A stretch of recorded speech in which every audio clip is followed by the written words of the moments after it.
Di tengah uncertainty ini yang menarik juga Mas Niko kalau kita cermati, investor asing justru kabur jelang Pilpres 2024. Apa sebetulnya yang menjadi kekhawatiran bagi investor Mas Niko? Iya, kalau kita bilang kabur sebenarnya mungkin specifically nggak kabur ya, karena kalau kita lihat year to date itu flow masih relatively bagus. Hari ini juga 2 triliun kalau kita dari sisi foreign flow-nya. Cuman sebenarnya kalau kita lihat in overall sebenarnya investor kan setiap ketika mereka memasuki fase pemilu, mereka agak worried ketika nanti kira-kira ini dari sisi political tension, economical tension itu akan seperti apa gitu ya. Karena kita tahu nih bahwa dalam perjalanan kampanye beberapa minggu ke belakang, ini kan ada beberapa hal yang sebenarnya investor lumayan nggak nyaman gitu ya, khususnya dengan kayak proses pemilihan atau ibaratnya proses salah satu kandidat ya. Jadi itu yang sebenarnya menurut kita agak-agak sedikit pressure. Nah, jadi kalau seandainya translasi hasil nanti dari sisi penghitungan itu ternyata mungkin nggak terlalu favorable buat beberapa calon gitu misalnya. Nah, ini menurut kita ada potensi yang ibaratnya kayak misalnya demonstrasi misalnya, itu yang menurut kita tuh jadi pressure sebenarnya buat ke ekonominya. Jadi itu sih sebenarnya investor agak worried sih, Mbak Salsa. Oke, saya akan kembali ke Tasya. Tasya di BS menyebut bahwa momentum Pilpres di tanah air ini cukup menjadi perhatian investor asing, termasuk Singapura. Nah, tapi kalau kita bandingkan begitu ya, seberapa menarik sih pasar keuangan tanah air dibandingkan dengan negara-negara peers kita?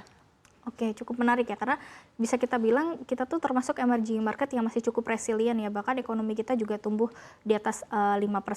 Cuman untuk jangka pendek ini memang kita melihat kepada pemilu ini ya yang masih akan memberikan uncertainty. Bahkan kalau misalnya nanti hasil dari perhitungan ada potensi bisa memicu putaran kedua, maka uncertainty ini masih akan berlanjut begitu. Tapi walaupun begitu, ini bisa kita menjadi satu peluang juga karena indeks kita kan sudah naik cukup tinggi. Bahkan beberapa saham big cap seperti Bank BRI, Mandiri ini kan sudah mencapai all time high ya. Jadi saya kira jika nanti ada koreksi yang sifatnya wajar, malah ini bisa menjadi satu peluang kita untuk masuk kembali begitu.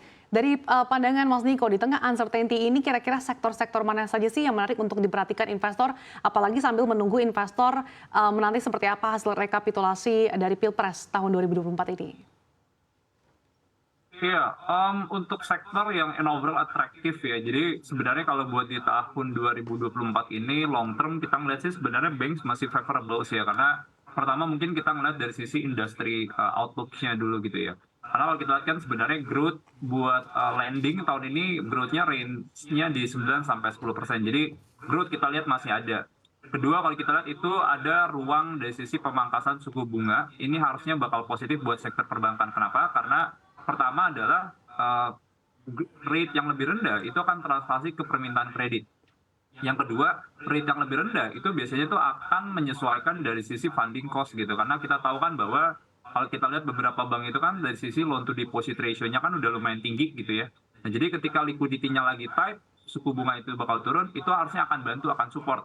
Karena kita tahu nih bahwa biasanya kalau misalnya penurunan suku bunga, bank-bank yang liquidity-nya lagi tight itu kan biasanya kalau funding itu kan tenornya lebih pendek, itu kan kurang dari 1 tahun. Jadi mereka akan menyesuaikan funding cost-nya karena mengikuti benchmark rate itu tadi. Nah, jadi itu akan menjaga dari sisi profitability-nya. Jadi in overall perbankan juga masih bagus ya. Apalagi kalau kita lihat kayak contohnya beberapa bank yang udah rilis laporan keuangan ya, in overall kayak BCA, in overall bagus, Mandiri bagus, BNI bagus, BRI in overall oke, BTN kemarin result itu juga bagus gitu. Jadi menurut kita sih banks ini harusnya masih bisa positif ya. Oke, jadi Kedua yang kita sebenarnya favorable sih ya, ketika ada uncertainty itu biasanya kayak bisa fokus ke company-company yang punya bisnis model yang juga lumayan defensif ya. Kayak contohnya misalnya kita appreciate banget adalah consumer harusnya. Apalagi nanti memasuki fase lebaran ya, fase Ramadan juga, menurut kita ini bakal positif ya. Apalagi kalau seandainya nanti ini bisa berlangsung sampai 2 putaran, karena kan itu kan ada masa kampanye kan di periode Juni. Nah, jadi itu yang bisa translasi juga akan dorong dari sisi spending. Karena kita lihat nih bahwa setiap atau secara historical biasanya ketika ada fase pemilu itu pasti akan dorong dari sisi consumer. Belanja pemerintahnya tuh biasanya naik gitu ya. Kalau kita lihat dari sisi kayak dana desa itu meningkat, fiscal spending itu juga meningkat. Kelihatan contohnya kemarin dari sisi dana anggaran buat bantuan sosial juga ada kayak improvement, ada peningkatan. Dan ini menurut kita harusnya bakal ada spillover atau dampak sebenarnya ke sektor consumer.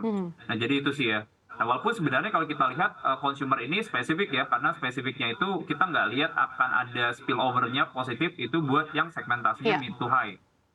Karena kelihatan contohnya kalau kita lihat laporan keuangan Unilever di tanggal 7 kemarin itu in overall nggak terlalu bagus. Volume tuh bahkan turun sampai 13%, walaupun harganya dipangkas sampai 2,5% gitu. Jadi menurut kita tuh itu. Nah, cuman kalau seandainya mid to low, harusnya dengan adanya spillover itu tadi dari government harusnya bagus ya. Ketiga yang kita suka dan appreciate adalah telco ya, karena kelihatan pertama ada tren recovery dari sisi average revenue per user gitu. Jadi kelihatan kayaknya pemain telco udah adjust, mereka punya tarif, competition menurut kita udah nggak separah dulu, data traffic in overall masih bagus, masih oke gitu ya. Jadi apalagi nanti kalau seandainya nanti ini akan ada kayak potensi ya, kita nggak state itu kalau pasti 2 putaran, ada potensi ini harusnya akan translasi dari sisi traffic ya. Jadi Iya. dengan revenue yang bagus in overall buat beberapa pemain-pemain telco, harusnya sih 3 sektor ini masih favorable sih ya, Mbak Salsa ya. Oke, jadi sektor banking, consumer, dan juga telco ini menjadi sektor yang prospektif untuk dilirik dalam jangka pendek menengah.